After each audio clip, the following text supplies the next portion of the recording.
Salam Pramuka.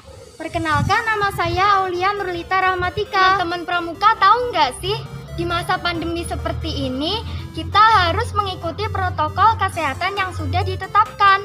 Protokol kesehatan itu yang pertama, tetap waspada dan jangan panik ya. Yang kedua, hindari keramaian di tempat tertutup maupun di tempat terbuka. Yang ketiga, gunakan masker dimanapun dan kapanpun ya.